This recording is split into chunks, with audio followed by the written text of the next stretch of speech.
Assalamualaikum warahmatullahi wabarakatuh. Perkenalkan, nama saya Rafa Ibnu Rizal. Saya delegasi dari Pondok Pesantren Darul Falah Selati. Saya akan membacakan kitab Fathul Qarib yang bertepatan pada bab diyat. Bismillahirrahmanirrahim. Qala al-musannif rahimahullah wa nafa'ana bihi wa bi 'ulumihi fid dharaini. Amin ya rabbal alamin. Bismillahirrahmanirrahim. Faslun fi bayanid diyati. Wahiyal malul wajibu bil jinayati ala hurrin fi nafsin aw tarafin wadiyatu ala darbaini mughalladatin wa mukhaffafatin wala salisalahuma fal mughalladatu bisababi qatli dzakaril hurril muslimi amdan mi'atun minal ibli wal mi'atu musallasatun salasuna hiqqatan wa salasuna jada'atan wa sabaqa ma'nahuma fi kitabiz zakati wa arba'una khalifatan bi fathil kha'il mu'jamati wa kasril lam wa bil fa'i wa kasaraha al musannifu bi qawlihi fi butuniha auladuha wal ma'na annal arba'ina hawamilu wa yasbutu hamluha bi qawli ahli al khibrati bil ibli wal muqaffafatu bisababi qatli dzakaril hurril muslimi mi'atun minal ibili wal mi'atu muhammasatun asyruna hiqqatan wa asyruna jada'atan wa asyruna binta labunin wa asyruna ba'na labunin wa asyruna binta maqadin. Bismillahirrahmanirrahim. Fasal menerangkan di dalam hukum-hukumnya diyat. Diyat adalah harta yang wajib dikeluarkan yang disebabkan oleh melukai terhadap orang yang merdeka. Baik melukainya itu anggota yang batin, maksudnya tidak terlihat oleh mata seperti akal, jantung dan lain-lain, ataupun melukai anggota badan yang bisa terlihat seperti tangan, kaki, jari dan lain-lain. Diyat itu terbagi menjadi dua macam. Yang pertama ada diyat mughalladah dan kedua diyat mukhaffafah, dan tidak ada ketiga darinya, berarti mughaladah sama mukhaffafah doang.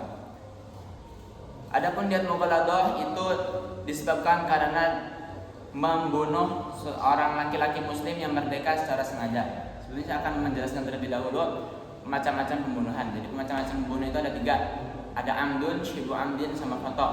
Kalau amdun itu pembunuhan yang sudah berencana dan sengaja, dan itu memakai alat yang umumnya sudah bisa mematikan seperti pisau dan lain-lain.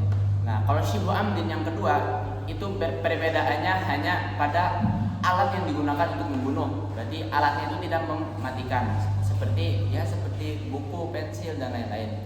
Kemudian yang ketiga itu khoto', yaitu salah sasaran. Dan masing-masing dari ketiga ini itu mempunyai hukumannya tersendiri. Kalau di pembunuhan amdun itu hukumannya kisos atau hukuman setimpal. Nah, jika dari pihak korban itu memaafkan, maka yang wajib adalah diyat, yaitu diyat mughaladah yang akan saya terangkan nanti. Kemudian pada pembunuhan syibu amdin itu hukumannya adalah diyat mughaladah sama seperti amdun. Kemudian ada ada pembunuhan khoto' atau salah sasaran, itu yang hukumannya adalah diyat mukhaffafah. Kita lanjut ke pembahasan. Diyat mughaladah adalah diyat yang disebabkan karena membunuh seorang laki-laki muslim yang merdeka secara sengaja. Adapun totalnya itu berjumlah 100 unta. Nah, 100 ini tuh dibagi menjadi 3. 30 unta hiqqah, 30 unta jad'ah. Yang mana keterangannya, penjelasannya unta hiqqah dan jad'ah ini sudah diterangkan oleh musannif pada kitab zakat. Cuma nanti saya akan terangkan lagi nanti di akhir. Kemudian yang ketiga dari 100 itu adalah 40 unta khalifah, yakni unta yang sedang hamil. Dengan membaca fathah huruf kha berarti kha, kemudian dititik berarti kha bukan ha, kemudian membaca kasrah lamnya berarti khali, kemudian membaca fathah huruf fa-nya berarti khalifah. Seperti itu. Kemudian di sini Kiai Musannif menjelaskan tentang unta khalifah pada ucapannya, yakni yang di dalamnya itu, di dalam perutnya itu dia sedang mengandung anaknya. Seperti itu. Maksudnya adalah 40 unta yang sedang hamil. Dan hamil ini itu bisa ditetapkan oleh ucapannya, atau bisa diambil dari ucapannya dokter yang spesialis dari unta. Gitu. Nah, yang kedua ada diat mukhaffafah, yakni diat yang disebabkan oleh membunuh seorang laki-laki muslim yang merdeka. Yang totalnya itu berjumlah 100 unta sama. Cuman perbedaannya di sini dibagi menjadi 5. Yang pertama 20 unta hikoh, 20 unta jad'ah, 20 unta binta labun, 20 unta ibna labun, dan 20 unta binta makhad. Nah, saya seperti yang saya tadi katakan, saya akan menjelaskan perbedaan unta hikoh, jad'ah, dan lain-lain. Jadi gampangnya seperti ini.